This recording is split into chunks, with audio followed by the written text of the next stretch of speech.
used to carry an asthma pump with me in my back pocket. As a matter of fact, I got bullied as a child for that. Oh, that's awful. Yeah. It was terrible. Yeah. And I would hide it. But then, it's quite big. And so when it's in your pocket, people can see it. And I would always have it, like, it was one of my don't leave home without it. Yeah.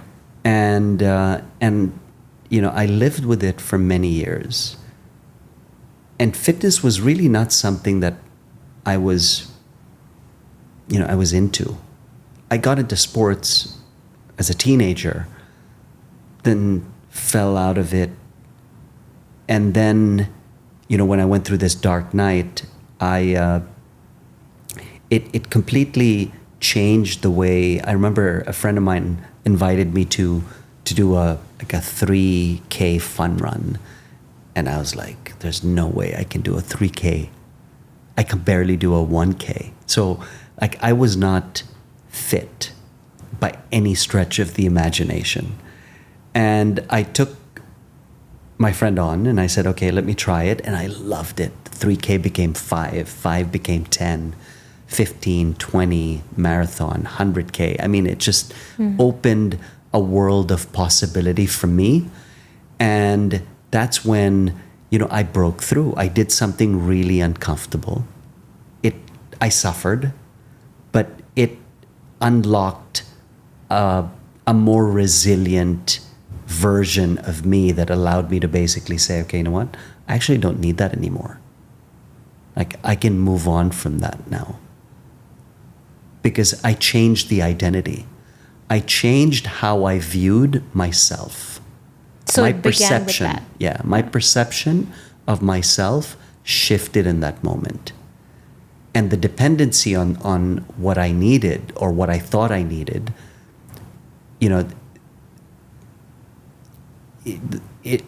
I loosened the grip on that identity and latched onto this new one. So when you're talking about that, how did you do that? Because that takes work, that takes time. I mean, changing your belief systems, your mindset, it takes time. So it's not a spa; it's a gym. Right.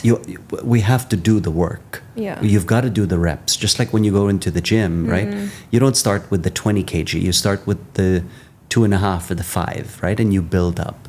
But every time there's a win. Every time we do a rep, we get stronger. Yes. Right? So how did I do that? Every time I did something that was really uncomfortable, and this is, with the help of a coach, he told me to start writing these things down. Because as I wrote them down, it started chipping away at that old identity. Okay. I started questioning whether, am I really that person, this perception I have of myself, or am I this new person? It's like, when most people, the reason they fail at change is because they move toward what they're trying to avoid. I'll give you a perfect example, smoking or drinking. People say, I need to stop drinking, right? I just want to stop drinking, or I want to stop it, right? I don't want to be that person anymore. And all they're thinking about in their mind is stop drinking, stop drinking, stop drinking. And you know this from your book, that the subconscious mind doesn't know, it doesn't process don't.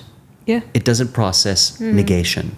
Yeah. So when I'm saying stop drinking, all my subconscious can hear is drinking, drinking, drinking. So I'm continuing to move toward the very thing I'm trying to avoid. Right. As opposed to reframing it and say, you know what, the reason, again, goes back to the question, why, right? The reason I want to stop drinking is because I want to live a healthier lifestyle.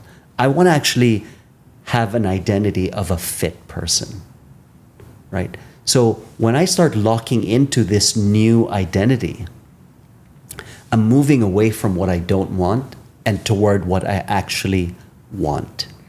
And so that's the process of just being, you asked me how, it's being clear on what that what that is. Like, what is it that I want? Yeah. And what does it actually look like? And then consistently following up and doing things to reinforce that new identity. 100%. Because you can fall off the wagon, right? Consistency is clear. And then it goes back to Consistency. just having someone hold you accountable. Yeah, I think community is key because Yeah. initially it can be hard. Yeah. You know? Yeah. Did you have a supportive community, a network of people who helped you, you know, in your transformation and, you know, held you accountable?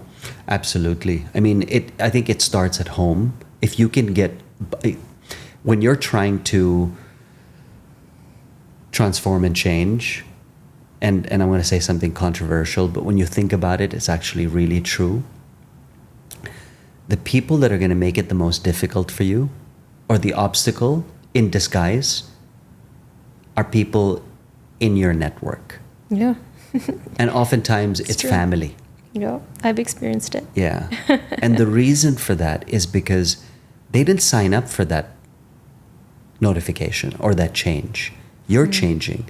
Yeah. But by virtue of you changing, something in their world is starting to change. And they didn't sign up for it. Right? So now they're having to transform. So this happens very subconsciously.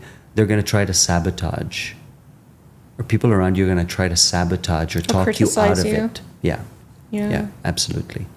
So being aware that, you know, our environment is the first obstacle that we're going to face makes the game of change easier. Yeah, and having community, absolutely. So for me, I was very lucky. I got buy-in from my wife. She's been very supportive through every transformation, That's so important. every Your change. partner, your spouse, 100%. your girlfriend, boyfriend, really important to have someone who believes in you. And then having a coach, and then finding a community of people who, you know, are supportive, that understand why you're doing what you're doing. You know, people who are not judgmental. People who won't judge you because of certain decisions that you make, right? Like just having a safe space of being able to express your thoughts, your innermost thoughts that we normally keep to ourselves for fear of judgment. Like being able to have a platform to talk about that is key. Yeah. I want to touch on something that a lot of people face, and that is negative self-talk. I think this can be really destructive, and it can really stop us in our track. And so negative self-talk comes from limiting beliefs, negative beliefs that we have developed over the years, especially during our childhood.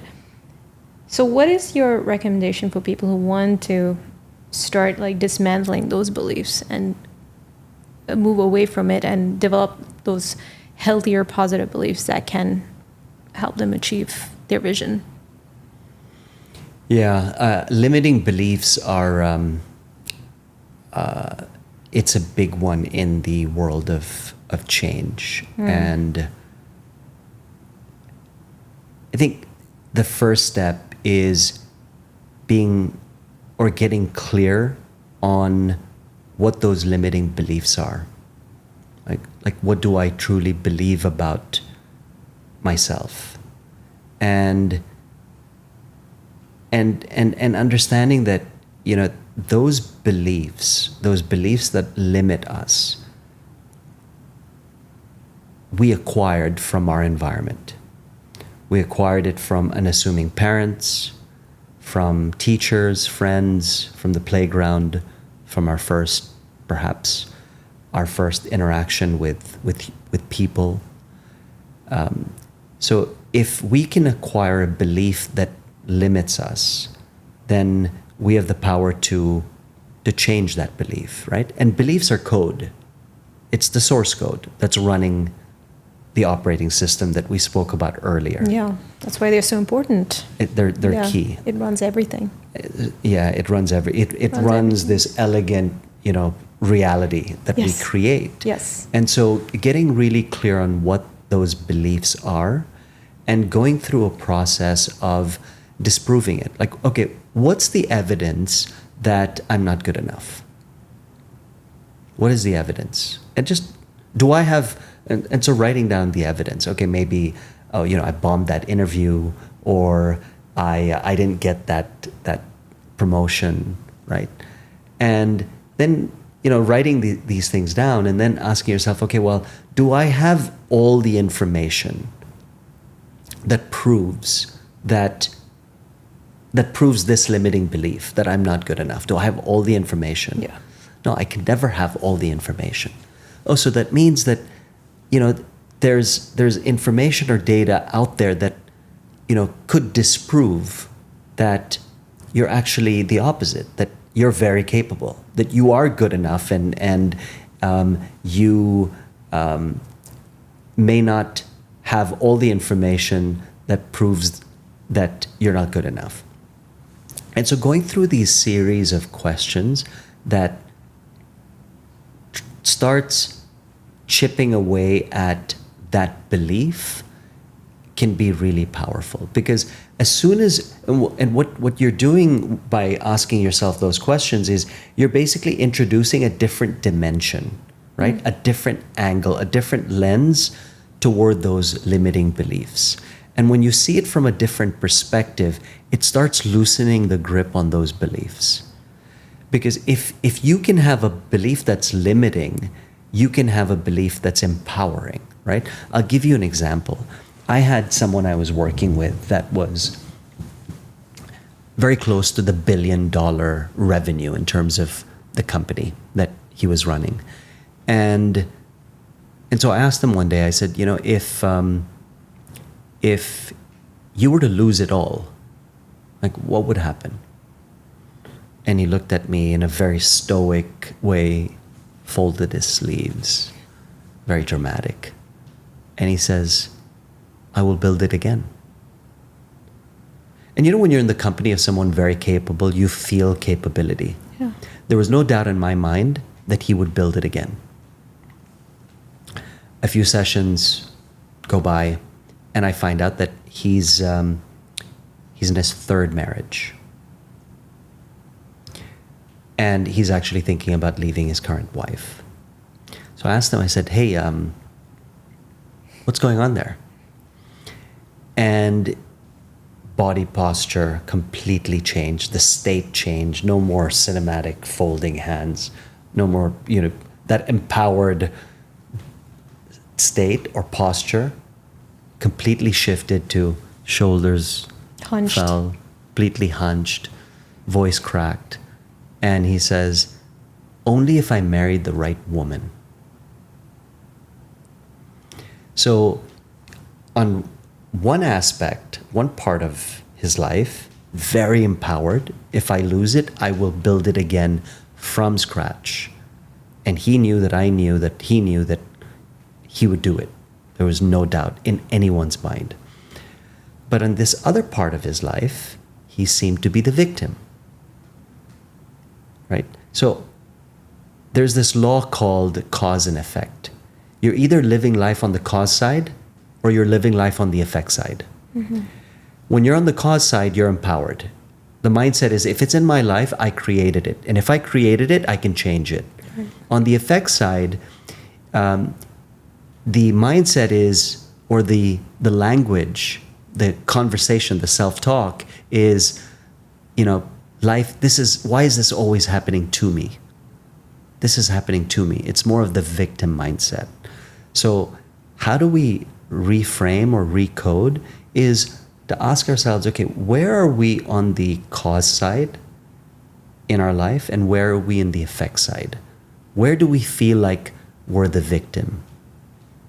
And really ask ourselves, okay, can I move from the effect side to the cause side?